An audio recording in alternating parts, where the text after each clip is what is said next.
半年前，我仲係一個冇目標、睇唔清自己條路應該點樣行嘅人。加上我仲同咗一班唔係幾好嘅朋友一齊玩啦，所以令到我日日都過住一啲花天酒地嘅生活，晚晚通頂，晚晚出去蒲，咁真係同一個廢人冇分別。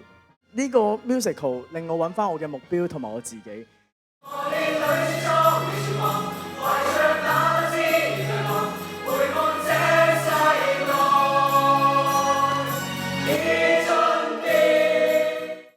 為什剩我只一個人，茫茫路我孤獨行。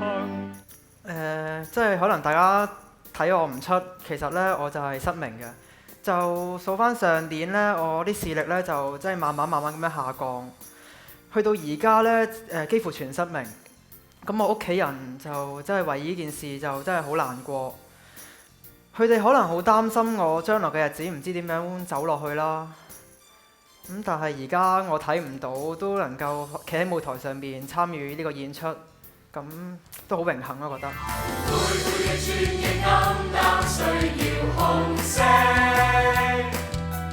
灰灰嘅街可不可帶着黃色？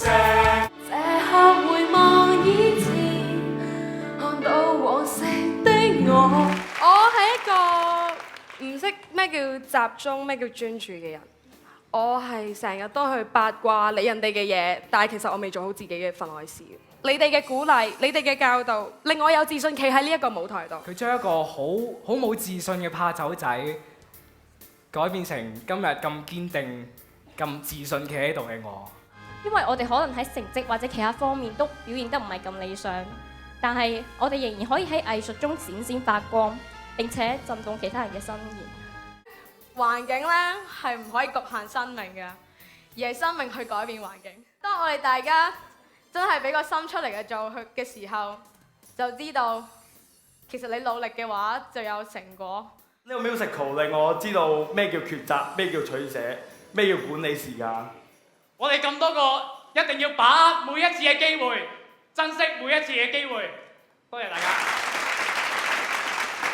我哋見到台上嘅呢一班嘅人馬，就係相信只需要俾一個機會我哋嘅年青人，無論佢讀書佢成績係點樣好定係唔好，無論佢好似有好多嘅陋習，抑或識咗啲唔知咩朋友，其實只需要我哋相信佢哋，俾一個機會佢哋有一個嚴謹同埋一個品格嘅教育嘅時候，其實佢哋都得嘅。多少意去盡放開，開心快樂無懼風雨，風雨過後我更珍惜你這份愛。